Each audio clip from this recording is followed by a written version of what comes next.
इतनी जल्दी में क्यों हो? अरे तुम्हारी सोनोग्राफी का रिपोर्ट आने वाली है ना। रिपोर्ट से क्या होता है?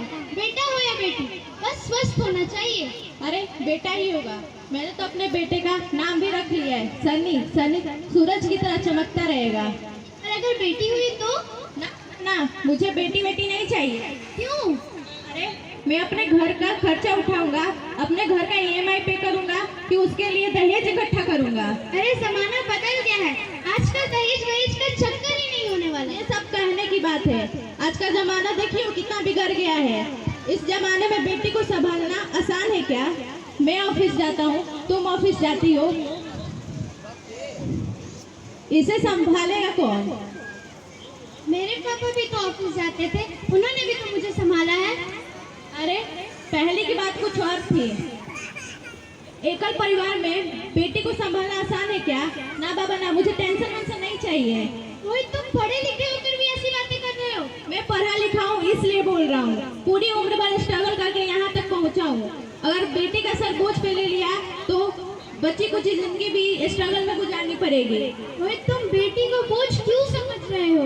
आजकल लड़का और लड़की में फर्क ही क्या रह गया है? फर्क है, लड़का लड़का होता है और लड़की लड़की। लड़का वंश बढ़ाता है और लड़की टेंशन।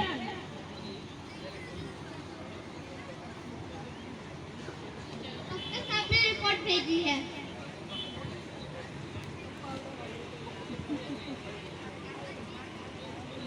ओह, क्या है रिपोर्ट में?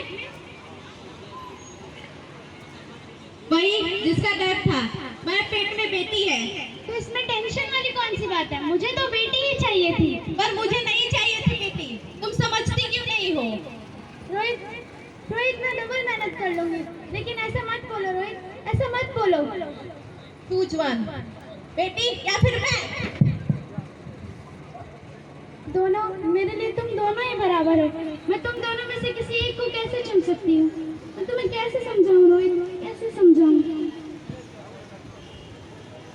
माँ, माँ, अभी तो भगवान ने मेरे हाथों पर किस्मत की लकीरें भी नहीं बनाई, और उससे पहले आप सबने मेरी तकदीर का फैसला सुना दिया। माँ, मुझे जी लेने दो। अपनी कसम, मैं आपको कभी तंग नहीं करूँगी। जब आप सब खाना खाने के बाद मीठा खा रहे होंगे, तब मैं रसोई में जाकर सारे बर्तन साफ कर दिया करूँगी। माँ, मेरी स्कूल फीस की भी चिंता मत करना माँ। मैं भैया की किताबों से अपने आप ही पढ़ लिख जाऊंगी। और अगर फिर भी आपको ऐसा लगता है कि मैं आप सब पर बोझ बनूंगी, तो आप इस ऑपरेशन का भी खर्च मत करना माँ। मैं ही भगवान जी से कहती हूँ कि मेरी माँ मेरा मरा मुँह देखे। नहीं मेरी बच्ची, ऐसा मत बोल। रोहित, रोहित, अच्छा लग रहा है। मैं खुद मर जाऊंगी, लेकिन इस बच्ची को मरने नहीं दे सकती। मरती है तो मर जा, लेकिन मैं इस बच्चे को नहीं होने दूंगा।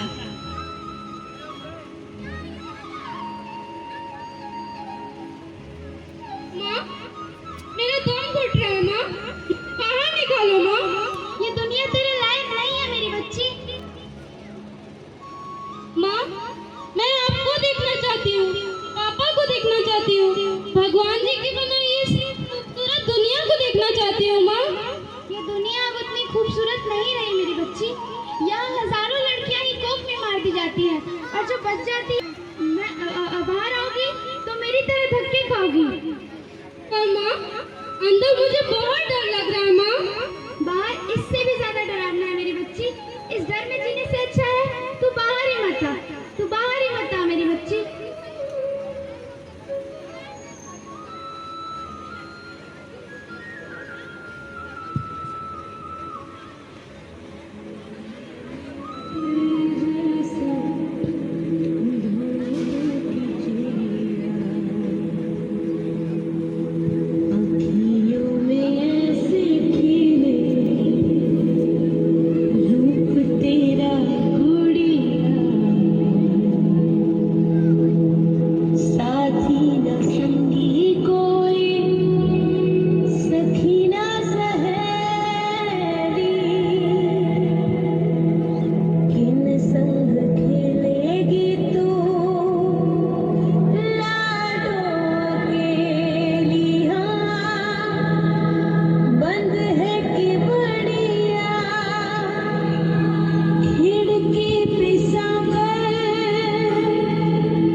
ज्योति, ज्योति, कुछ तो बोलो Jyoti, Jyoti. Hello doctor. Hello, हाँ मिस्टर रोहित, आपको रिपोर्ट मिल गई? डॉक्टर, क्या हुआ मिस्टर रोहित, आप इतने घबराए हुए क्यों हैं? डॉक्टर, ज्योति को कुछ हो गया है, प्लीज कम फास्ट। आ रहे हैं। मिस्टर रोहित, आपकी वाइफ कहाँ है?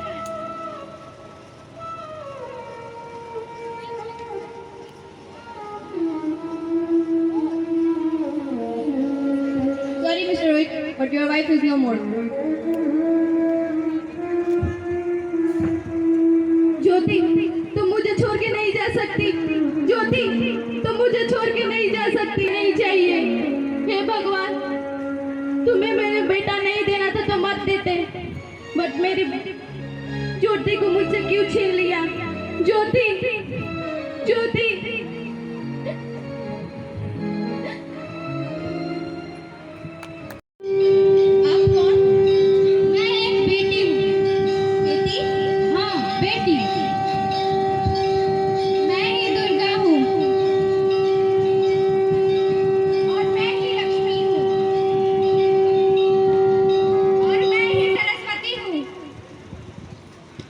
और मैं ही पार्वती हूँ,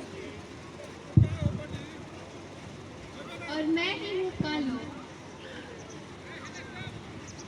और मैं ही हूँ अन्नपूर्णा। आप सब यहाँ? हाँ, ब्रह्मा जी ने हम सबको मिलाकर ही एक बेटी को बनाया ताकि मैं दुर्गा बनकर तुम्हें शक्ति दे सकूं।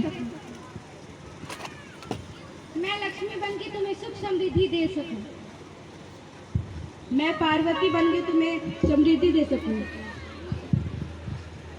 मैं सरस्वती बनकर तुम्हें ज्ञान दूं। मैं काली बनकर तुम्हारे दुखों का नाश करूं। और मैं अन्नपूर्णा बनकर तुम्हारी जिंदगी को खुशहाल बनाऊं। और तुमने हमारी जिंदगी को कोख में ही खत्म कर दिया। हमारा कसूर क्या था? अरे हम तो तुम्हें कुछ देने ही आए थे, क्योंकि तुम मंदिरों में आते हो, झोली फैलाते हो और कोख में हमारी कब्र बनाते हो। तुम जैसे लोगों को हमारे मंदिरों में आने का कोई हक नहीं है, जो मंदिरों में आकर चुनरी उड़ाते हैं और कोख में हमारी बलि चढ़ाते हैं। हम तुम जैसे लोगों के घर कभी नहीं आएंगे, कभी तुम जैसे लोगों पर खुशियां नहीं बरसाएंगे, कभी नहीं। मुझे माफ कर दो, मैं डर गया था, मैं इस हालात को देख के डर गया था। हालात का दोस्त मत दो मूर्ख, ये हालात भी तुम जैसे ही गंदी सोच के लोगों ने बनाए हैं। अगर इतना ही डर था तो अपनी माँ को क्यों नहीं मारा, अपनी बहन को क्यों नहीं मारा, अपनी बीवी को क्यों नहीं मारा, हमें ही क्यों मारा? डर तुम्हें लग रहा था तो तुम मरते, हमें क्यों मारा? बेटे के मुंह में, क्योंकि बेटा वंश चलाता है। अरे मूर्ख, अगर बेटा वंश है तो बेटी अंश है, अगर बेटा अन है तो बेटी गुमान है, अगर बेटा दवा है तो बेटी दुआ है, अगर बेटा गीत है तो बेटी संगीत है, और अगर बेटा भाग्य है तो बेटी भाग्य विधाता है। यहाँ सबको माँ चाहिए, बहन चाहिए, बीवी चाहिए, मगर बेटी नहीं चाहिए। क्यों नहीं चाहिए बेटी? जबकि ओस की बूंद सी होती है बेटियां। माँ बाप को जरा सा भी दर्द हो तो रोती है बेटियां। रोशन करता है बेटा सिर्फ एक कुल को, दो कुलों की लाज ढोती है बेटियां। फिर भी किसी को नहीं चाहिए बेटियां। है किसी के पास इस बात का जवाब? क्यों नहीं चाहिए बेटियां? हमारा कसूर क्या है? अरे हम तो तुम्हें कुछ देने ही आते हैं। क्यों नहीं चाहिए बेटियां?